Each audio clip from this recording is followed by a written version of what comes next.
Hello, it's Bob Arrigo here. I just thought I would show you what I'm working on today. I've got a canvas that was a failed piece of artwork, I felt. I've just re-gessoed it and I'm going to do a paint pour on it.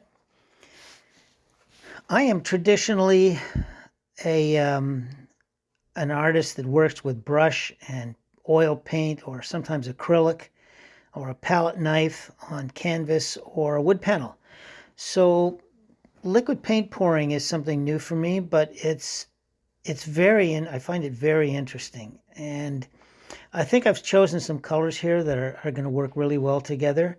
I love the rose and of course the teal, and I've got some metallic, kind of a taupe color, silvery taupe, and a fleshy color for around the edge.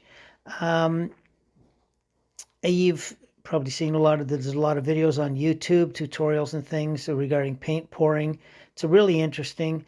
When I work with a brush, every brush stroke is a artistic decision.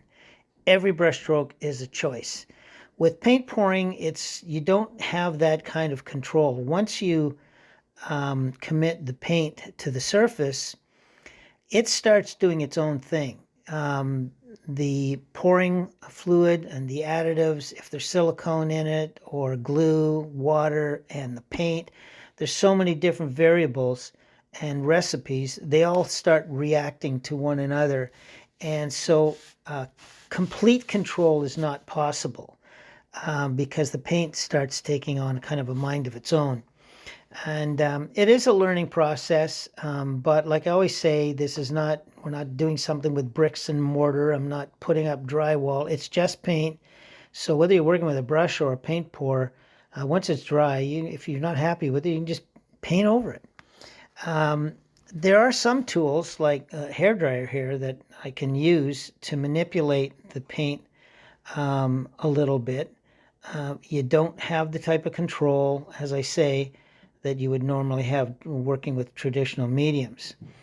But I'm really loving this. I didn't quite have enough paint on the surface to get to that corner, so I basically just added some more paint and tried to integrate what I put on, integrate it into the design.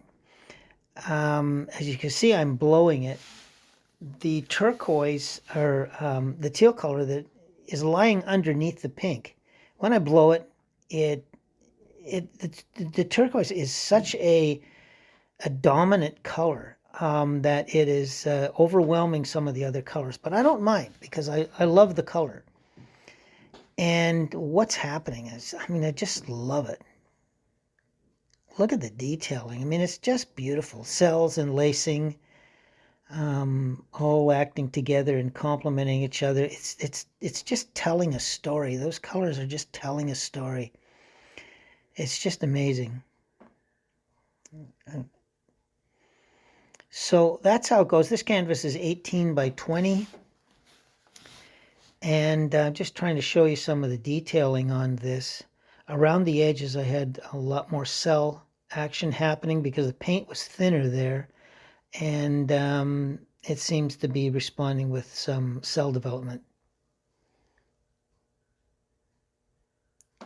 Interesting is all I can say. So give it a shot. If you feel like an adventure, an art adventure, paint pouring is a great experience. So I hope you enjoyed that. And there is the finished piece.